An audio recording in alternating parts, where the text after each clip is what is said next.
قامت فصائل من الثوار يوم أمس الأحد بإجراء صفقة تبادل للأسرى مع النظام في حي بستان القصر، تم فيها الإفراج عن عنصرين من لواء القدس الموالي للنظام مقابل إطلاق الأخير سراح عنصرين من الثوار أسرا خلال معارك مخيم حندرات قبل 3 أشهر.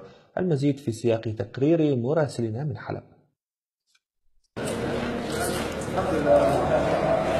لم يستطع أن يكفكف دموعه حين التقى محمد الرفاقة بعد غياب دام 3 شهور قضاها في معتقلات النظام مع صديقه مصطفى، اللذان تم أسرهما خلال محاولة لواء القدس والميليشيات المساندة له التقدم والسيطرة على مخيم حندرات في نيسان الماضي.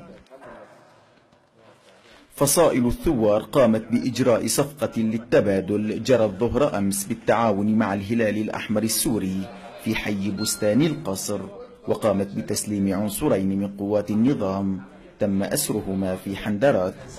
أسر المجاهدين 2 بالسلطان مراد، وحركة نور الدين زنكي قدمت أسير، واليوم منتصر بالله قدم أسير، واللي قام في التبادل أحرار الشام واللي طلعوا سلطان مراد، فهذا انسجام فصائلي الحمد لله.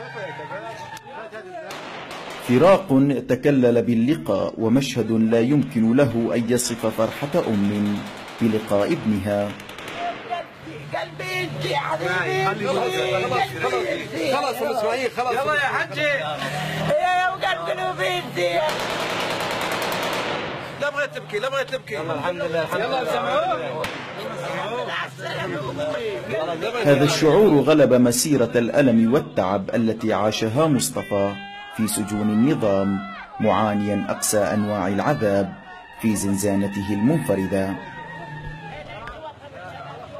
ان شاء الله وعلى اعراض يعني الكلبشات اللي شبحونا فيهم هلا صار لي 2 شهرين ونص بيناتهم على البيت حتى الان الحمد لله ولسه عساره مبينه الحمد لله رب العالمين. صرنا 2 شهرين ونص يعني نهار رمضان وقت رمضان بنسحر يعني بالليل بنسحر الصبح رمضان بدنا نتذكر رمضان وما رمضان ما نعرف شيء.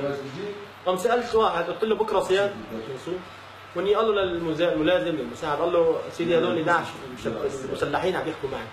قام اجى سكر لي الطاقه وكلبشني من المغرب تقريبا من 9 لصلاه الصبح.